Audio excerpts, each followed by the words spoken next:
C'est ce qu'on fait. C'est ce qui est conseillé de faire. Alors nous, on va faire quoi? L'économie de l'actualité. Oui. Ah oui, parce que Fofana, quand même, il a besoin de savoir de quoi il en est exactement. Absolument. Lui, en tant que technicien de l'information. Information et communication du Benenak. Parce que parfois, les gens pensent ou considèrent que c'est la même chose, alors que non. Voilà. L'information, de toutes les façons, c'est l'information. La communication, c'est autre chose. Communication. Voilà. Ne pas confondre communication et commédication. Parce que certains font de la commédication en pensant qu'ils font de la communication. Voilà.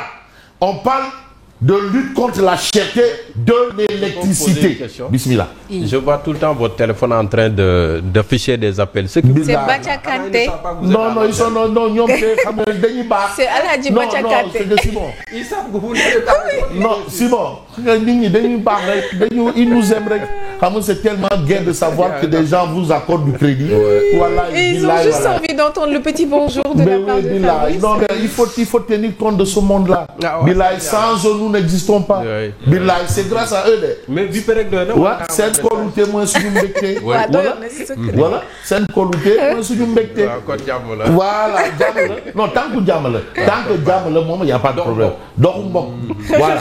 Alors, contre la cherté de l'électricité. Vous avez une organisation appelée Nyon Lang. Tu sais aussi, il faut quand même, nous, notre rôle, c'est de préciser les choses, de faire les précisions qui saillent, ou la précision qui scie. Je ne suis pas un énarque, mais Amna Toussirak. Voilà. CM2A. CM2A. Les précisions qui saillent et la précision qui scie. La question de la hausse du prix de l'électricité ou de la baisse relève exclusivement de l'État. Exclusivement. C'est un peu à l'image de la sécurité publique. Voilà. Ça relève exclusivement de l'État. Donc, autrement dit, ça dépasse les compétences de la Sénélec. Non, la Sénélec est trop... La Sénélec est trop petite pour oser défier l'autorité de l'État. Parce que si la Sénélec se permet ou se paye le luxe d'augmenter, c'est une défiance vis-à-vis de l'État. Rebus. Ah, wow, quand on défie l'État, c'est Rebus. Qui ne respecte pas la loi n'a plus de droit. Ça, c'est vrai. Ah oui. Et aujourd'hui, il faut comprendre que la marche de Nyon Lang là, c'est pour dire effectivement à l'État, baisser. Et non à la Sénélec. Pauvre Sénélec. Pauvre Nignon. La marche de Nyon Lang autorisée, mais le préfet change l'itinéraire.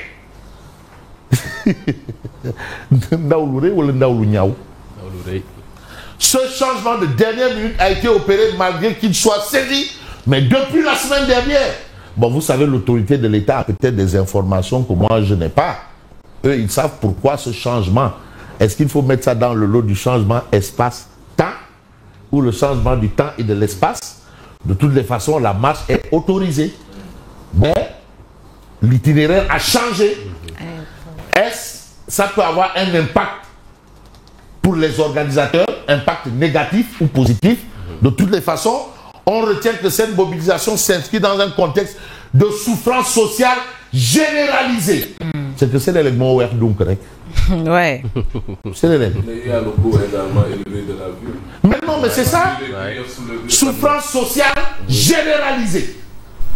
C'est ça le but de la manœuvre. Bon, donc, souffrance sociale généralisée, madame. Voilà. Nyon Lang appelle le peuple à sortir massivement.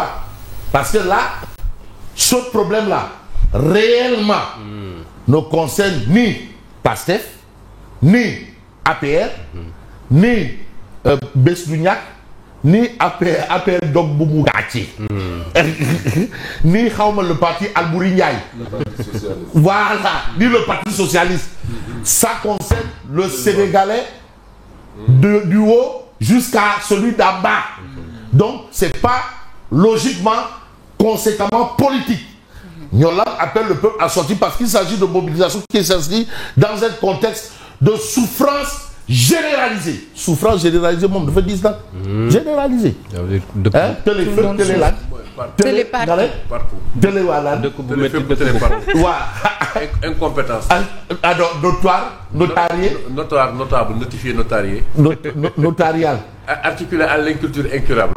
Et un tâtonnement expérimental. Un tâtonnement expérimental. Wow. Au plan universel et mondial. Oui. Voilà. Chaque jour, ils vous disent une chose. Wow. Et son contraire. C'est-à-dire, ça fait une beurre, quoi. Bon, apparemment. Apparemment. Alors, non, demain là, c'est donc. Ah, d'accord. Faut, hein? Oui. Les gens savent même pas ça vous ay beurre. Après la balle kay képp ko xol lañ tax mbeur la. Déedéet. Waaw. Ah Modou Lo kay nga xam ne mbeur la. Roi des arènes. Yahya Diop Yékini. Khalife général pour mbeur. Manga de roi des arènes. Non, déedéet. Alors, supposé scandale de 8 milliards destinés à Bakel. On retourne encore à Bakel. Bakel, suite et pas fin. Aïwa. Saison 2. Ça dépend de tout un chacun. Gamsebob dépose une plainte sur la table du procureur du pôle judiciaire financier. Parce qu'il y a quand même eu l'annonce de 8 milliards. Oui. 8 milliards. 1, 2, 3, 4, 5, 6, 7, 8 milliards. Tu sais, tonton Jean-Paul Diaz, au temps où il était le grand bouillant Jean-Paul Diaz, expliquait que vous saviez c'est quoi 1 milliard. Vous prenez 1000 francs de Dakar jusqu'à Thiès, vous posez ça par terre, vous arrivez à Thiès. C'est ça 1 milliard. C'est ça 1 milliard. Ouais. 1000 francs sur la route de Dakar à Thiès. Ça fait 1 milliard. Voilà. Donc, 72, 74 kilomètres. Donc 1000 milliards, c'est 1 milliard, c'est 72 kilomètres de 1000 francs. Donc 8 milliards, c'est combien de kilomètres? Ouais. Et maintenant, 8 milliards, c'est combien? C'est combien de kilomètres? Peut-être que c'est Dakar à Bakel aussi, hein? De 1000 francs, 1000 francs. Non, c'est même plus que ça. Alors, non, c'est pour vous dire que c'est pas petit l'argent. Des dettes. Ah non! Ça, pas petit l'argent. Non. À la Lumbolo, Kenduko. Voilà Kenduko Foye. Kenduko Foye, Youssou Ndour. Ah, voilà. Gamsebob dépose une plainte sur la table du procureur judiciaire financier. Le mouvement exige la démission immédiate des ministres Ousmane Sonko, Cheikh Diba, Cheikh Tidiane Dièye et Maïmouna Dièye. Pourquoi? Parce que cette démarche est nécessaire pour permettre au procureur de la République de travailler en toute sérénité, sans aucune pression politique. Vous savez, je retiens toujours Mamadou Seck Ndeysane. Quand il a été accusé, et finalement on a compris que c'était à tort. Mais il a démissionné. Il est allé en justice. La justice a terminé de faire son travail et il a été reconduit à d'autres fonctions. C'est comme ça. Mais il ne faut pas avoir peur. Mais de toutes les façons, est-ce que dans ce cas de figure, c'est la même chose? On retient une chose, c'est au niveau des grandes distributions. L'État impose une nouvelle taxe sur le paiement en espèces. Madame Robert. Certains vous disent que non, c'est opération Fokoti. D'autres vous diront que c'est opération, comment ça s'appelle, Adoukal. Chacun il va de son expression. C'est ça la démocratie. Certains vous diront que c'est Adoukalpé, d'autres vous diront que c'est Fokoti, d'autres vous diront autre chose. De toutes les façons, l'État a quand même la mission de trouver les voies et moyens pour fonctionner. Et le fonctionnement de l'État, c'est votre fonctionnement, c'est le nôtre, c'est tout le monde. Parce que l'État, c'est tout le monde. Hein? Alors, l'État impose une nouvelle taxe sur le paiement en espèces. Et là, on a un droit de thème de 1% sur tous les paiements effectués en numéraire. À bon entendeur. Déjà, il y a une taxe donc de 18%. Oui. Une TVA donc prélevée sur les produits déjà. Oui. Ça, c'est trop de surtaxe. Hein? Donc, au lieu de pression fiscale, c'est une répression. Répression fiscale, c'est une répression. On a dépassé le stade de la pression. Il parle même de matraquage. Oui. C'est Sénégal. Non, il n'y a que des kangam. Alors, 2 minutes pour lire l'essentiel. Scandale des 8 milliards de Bakel.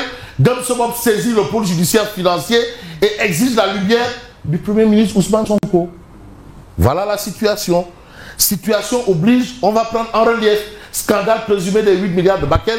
Gamsebob saisit la justice et réclame la vérité. Toute la vérité et rien que la vérité.